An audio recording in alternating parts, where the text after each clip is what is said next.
Hello everyone. We're doing an Apush podcast. It's a couple pages, but I forgot exactly which ones.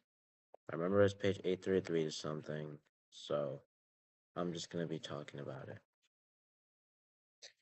In the 1930s, Americans faced one of the worst crises they'd ever faced, Great Depression, and out of this turmoil emerged Franklin Delano Roosevelt. Although he was a leader, he tried to reshape the role of the government. He expanded power, and he guided the nation through this sort of economic collapse by applying Keynesian economics and trying expansionary fiscal policies. Roosevelt's rise to power in 1932 was after Hoover, who basically, since he didn't do anything about the Depression, he lost a lot of public support. And despite being a little bit disabled, he protected confidence.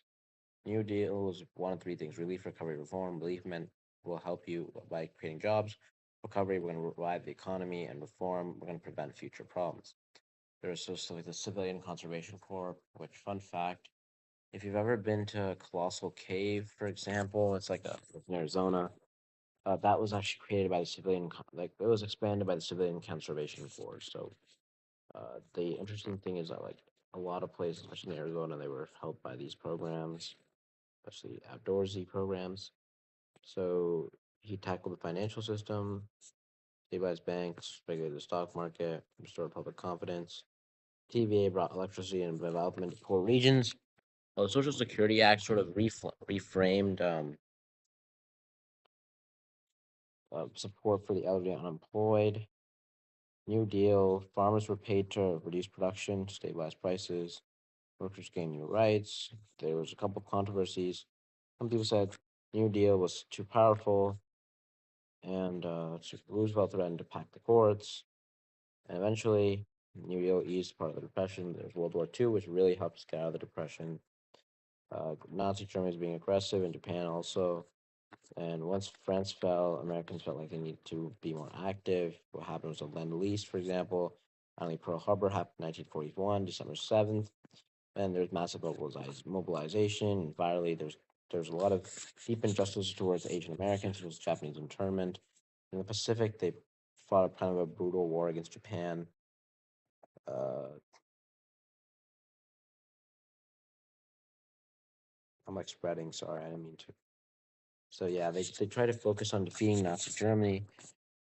D-Day came in 1944, and they eventually managed to do a land invasion thing with the Allied troops. The Red Army and the rest of the Allies just eventually swept Germany and got Germany to surrender.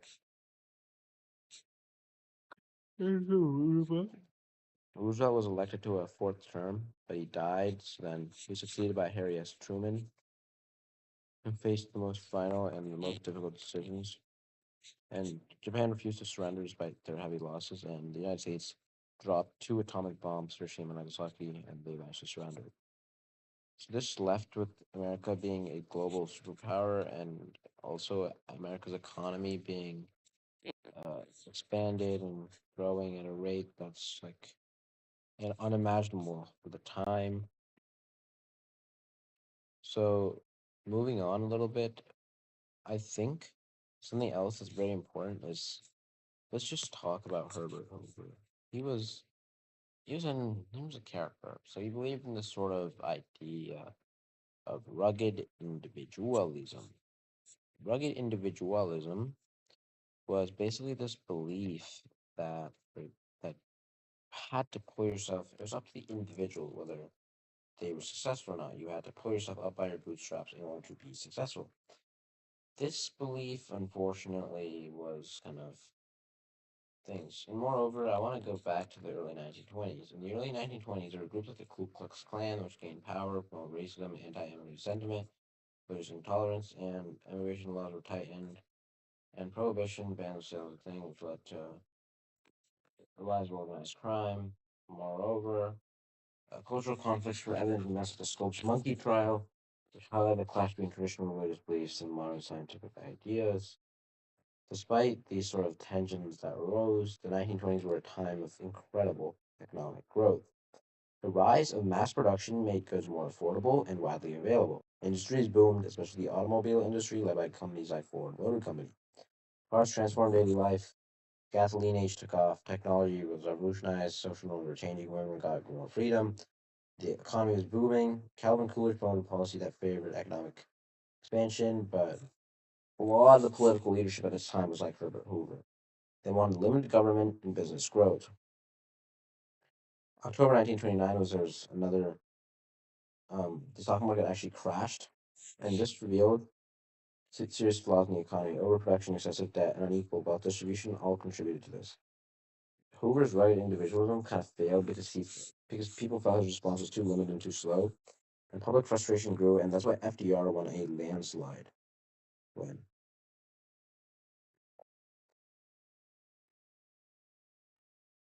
So these problems came to really a head.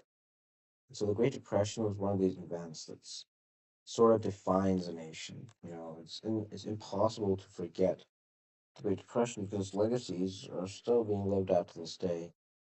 And now there's two questions, right? Like, what's the most surprising thing? The most surprising thing for me was the fact that Hoover ordered these veterans who were protesting in front of the U.S. Capitol to be forcibly removed because it feels like something that a politician would never do today because of fear of that fear of political backlash.